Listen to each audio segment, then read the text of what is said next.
ఏఎన్ఆర్ గారి వంటి వారి దగ్గర ప్రశంసలు అందుకున్న సుజాత గారి గురించి ప్రత్యేకంగా చెప్పక్కర్లేదు. ఒకోనొక సమయంలో నాగేశ్వరరావు గారు నీతో నటిస్తుంటే నా భార్యతో నటిస్తున్నట్లు ఉందని అనేవారట. అంత గొప్పగా ఉండేదట ఈమె నటన. ఇక ఈ మాటలు నీ జీవితంలో కూడా ఈమె భర్త విషయంలో నిజమయ్యాయి.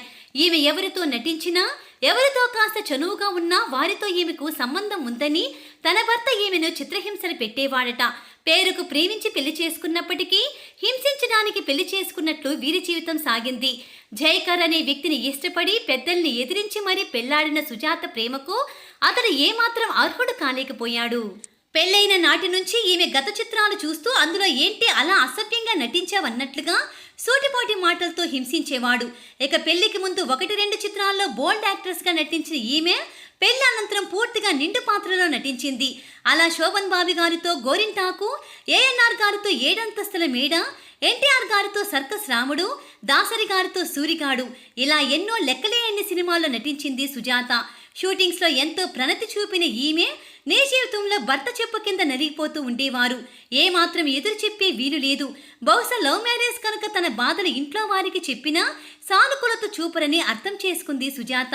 భర్త కొట్టినా తిట్టినా అతనితోనే జీవితం గడిపింది. అలా ఎన్నో బాధలను అనుభవించి తన గ్లామర్ని కూడా దెబ్బతీసింది. తన ఏజ్ ఉన్న వారికి హీరోయిన్ గా నటించాల్సింది పోయి అక్క పాత్రలో నటించాల్సిన స్థాయికి వచ్చింది. అలా కొన్ని సినిమాల్లో తన నటనను నిరూపించుకుంది. ఇక పెళ్లి మూవీలో సుజాత అత్తగా నటించిన పాత్రకి అప్పట్లో ఎన్నో ప్రశంసలు దక్కాయి. ఇక వెండితెరపై ఎన్నో కష్టాల పాత్రలు పోషించింది సుజాత. కేవలం కష్టాల పాత్రలు వెండితెరపైనే కాదు, నీ జీవితంలో కూడా అనుభవిస్తూనే వచ్చింది. భర్త జైకర్ బెల్ట్ దెబ్బలు, వాటిని భరించలేక గట్టిగా అరిస్తే పరువు 4 గోడలు దాటిపోతుందని భయం ఆమెలోనే ఉండిపోయింది. అలా కన్నీరుతో కాపురం చేస్తూ బతికుండగానే చితిపెట్టుకుని భర్త బాధలను అనుభవిస్తూ చివరకు అనారోగ్య సమస్యలన్నీ ఒక్కసారిగా దాడి చేయడంతో కేవలం 50 ఏళ్లకే మృతి చెందింది సుజాత. ఆమె జీవిత కథ చూసిన ప్రతి ఒక్కరూ కంటతడి పెట్టాల్సిందే. ప్రస్తుత కాలంలో భార్యాభర్తల మధ్య ఎటువంటి కలహాలు రాకపోయినా చిన్న చిన్న మాటలకి విడాకులనే పదాన్ని ఎత్తుతూ విడిపోతున్నారు. అలాంటి జనరేషన్లో ఈ తరం వారు ఉన్నారు. కానీ అప్పటి తరంలో వారికి విడాకులు ఇటువంటివి ఏమీ తెలియవు.